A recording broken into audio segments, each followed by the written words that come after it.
Hi friends, ಎಲ್ಲರೂ ಕೂಡ ನನ್ನ ಚಾನಲ್ಗೆ ಸ್ವಾಗತ ಹೇಳ್ತಾ ನೋಡಿ, ಕರ್ನಾಟಕ ಸರ್ಕಾರದಿಂದ ಹೊಸ ಉದ್ಯೋಗಗಳಿಗೆ ಅಧಿಸೂಚನೆಯನ್ನು ಹೊರಡಿಸಲಾಗಿದೆ. ಹಾಗಾದರೆ ಆ ಉದ್ಯೋಗಗಳು ಯಾವುದು? ಹಾಗಾದರೆ ಆ ಏಜ್ ಲಿಮಿಟ್ ಏನು? ಹಾಗಾದರೆ ಈ ಒಂದು ಉದ್ಯೋಗಗಳಿಗೆ ಅರ್ಜಿ ಸಲ್ಲಿಸಬೇಕಾದ್ರೆ ಯಾವ್ಯಾವ ಡಾಕ್ಯುಮೆಂಟ್ಸ್ಗಳು ಬೇಕು, ಮತ್ತು ಸ್ಯಾಲ್ರಿ ಹೇಗೆ, ಮತ್ತು ಅರ್ಜಿ ಹಾಕುವಂತಹ ಕೊನೆ ದಿನಾಂಕ ಯಾವುದು ಅನ್ನೋದು ನೋಡ್ತಾ ಹೋಗೋಣ. ನೋಡಿ, Karnataka revenue department recruitment 572 village accountant ಉದ್ಯೋಗಗಳನ್ನು ಈ ಅಧಿಸೂಚನೆಯನ್ನು ಹೊರಡಿಸಲಾಗಿದೆ.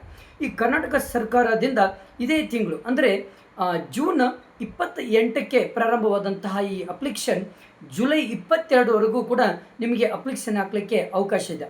ನೋಡಿ, ಇಲ್ಲಿ ಜುಲೈ 22ರವರೆಗೂ 572 ವಿಲೇಜ್ ಅಕೌಂಟೆಂಟ್ ಈ ಉದ್ಯೋಗಗಳಿಗೆ ನೀವು ಅರ್ಜಿಯನ್ನು ಸಲ್ಲಿಸಬಹುದು. ಹಾಗಾದರೆ ಇಲ್ಲಿ ಎಕ್ಸಾಮ್ ಯಾವಾಗ ಅಂದರೆ ಸೆಪ್ಟೆಂಬರ್ ಒಳಗಡೆ ಎಕ್ಸಾಮ್ ಬರುವಂತಹ ಸಿಚುವೇಶನ್ ಇದೆ. ಪೋಸ್ಟ್ ಎಷ್ಟಿದೆ? 572 ವಿಲೇಜ್ ಅಕೌಂಟೆಂಟ್. ಇದು ಪ್ರತಿ ಜಿಲ್ಲೆಗಳಿಗೆ ಹಂಚಿಕೆ ಆದಂತಹ ಉದ್ಯೋಗಗಳು ಆಗಿರ್ತವೆ.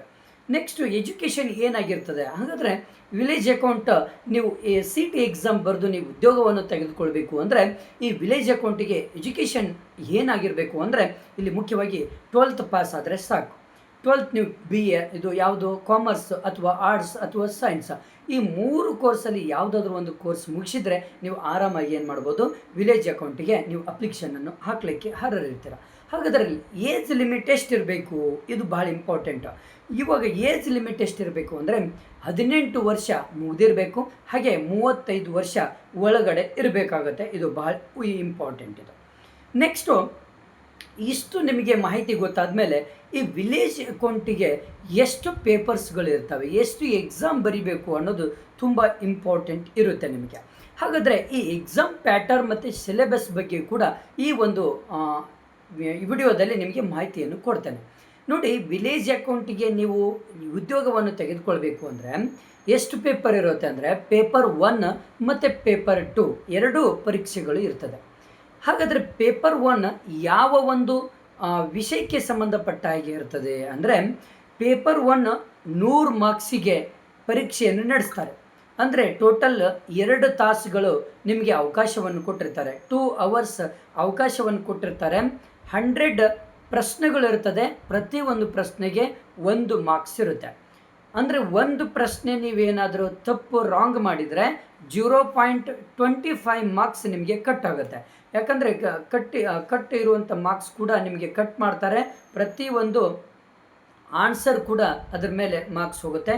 ನೆಕ್ಸ್ಟ್ ನಿಮಗೆ ಪೇಪರ್ 1 ಇರುವಂತಹ ಸಿಲೆಬಸ್ ಏನಪ್ಪ ಅಂದರೆ ಜನರಲ್ ನಾಲೆಜ್ ಮುಖಾಂತರ ನಿಮಗೆ 25 ಪ್ರಶ್ನೆಗಳನ್ನು ಕೇಳ್ತಾರೆ. ಕರೆಂಟ್ ಅಫಿಯರ್ಸ್ಗೆ ಸಂಬಂಧಪಟ್ಟ ಹಾಗೆ 25 ಪ್ರಶ್ನೆಗಳನ್ನು ಕೇಳ್ತಾರೆ. ಜೊತೆಗೆ ಕಂಪ್ಯೂಟರ್ ನಾಲೆಜಿಗೆ ಸಂಬಂಧಪಟ್ಟ ಹಾಗೆ 25 ಪ್ರಶ್ನೆಗಳನ್ನು ಕೇಳ್ತಾರೆ. ಜನರಲ್ ಕನ್ನಡಕ್ಕೆ ಸಂಬಂಧಪಟ್ಟ ಹಾಗೆ 25 ಮಾರ್ಕ್ಸ್ 25 ಪ್ರಶ್ನೆಗಳು ಬರ್ತದೆ. ಜನರಲ್ ಇಂಗ್ಲೀಷಿಗೆ ಸಂಬಂಧಪಟ್ಟ ಹಾಗೆ 25 ಪ್ರಶ್ನೆಗಳು ಬರುತ್ತೆ. ಟೋಟಲ್ ಆಗಿ 100 ಪ್ರಶ್ನೆಗಳು, 100 ಅಂಕಗಳು, 2 ತಾಸು ನಿಮಗೆ ಟೈಮ್ ಇರುತ್ತೆ. ಇದು ಪೇಪರ್ 1 ವಿಲೇಜ್ ಅಕೌಂಟ್ ನೀವು ಉದ್ಯೋಗವನ್ನು ತೆಗೆದುಕೊಳ್ಬೇಕಂದ್ರೆ ಪೇಪರ್ 1 ಕಡ್ಡಾಯವಾಗಿ ಎಲ್ಲರೂ ಬರೀಬೇಕು. ಓಕೆ, ನೆಕ್ಸ್ಟ್ ಪೇಪರ್ 2 ಬಗ್ಗೆ ಮಾತಾಡೋಣ. ಪೇಪರ್ 1 ಆದಮೇಲೆ ಪೇಪರ್ 2 ಪರೀಕ್ಷೆ ಕೂಡ ಇರುತ್ತೆ. ಇದನ್ನು ಕೂಡ ಎಲ್ಲರೂ ಕೂಡ ಬರೀಲೇಬೇಕಾಗುತ್ತೆ. ಹಾಗಾದರೆ ಪೇಪರ್ 2 ಕೂಡ 100 ಪ್ರಶ್ನೆಗಳನ್ನೇ ಹೊಂದಿರುತ್ತೆ. 100 ಪ್ರಶ್ನೆಗಳನ್ನು ಹೊಂದಿದ ಮೇಲೆ ಇಲ್ಲೇನಾಗಿರುತ್ತೆ, 100 ಪ್ರಶ್ನೆಗಳು ಜೊತೆಗೆ 100 ಮಾರ್ಕ್ಸ್ ಅಂಕಗಳನ್ನು ಹೊಂದಿರುತ್ತೆ. ಇಲ್ಲಿಯೂ ಕೂಡ 2 ಗಂಟೆಗಳ ಕಾಲ ಅವಕಾಶವನ್ನು ಕೊಟ್ಟಿರ್ತಾರೆ. 2 ಗಂಟೆಗಳ ಕಾಲ ಅವಕಾಶವನ್ನು ಕೊಟ್ಟಿರ್ತಾರೆ.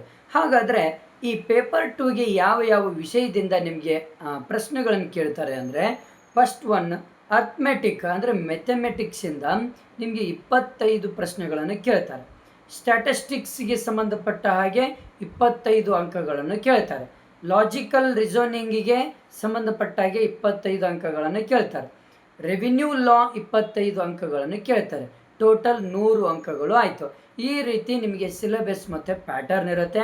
ಜೊತೆಗೆ ಜುಲೈ 22ರವರೆಗೂ ನಿಮಗೆ ಅವಕಾಶ ಇದೆ ಅರ್ಜಿ ಸಲ್ಲಿಸಲಿಕ್ಕೆ. ಈಗಲೇ ಅರ್ಜಿ ಸಲ್ಲಿಸಿ.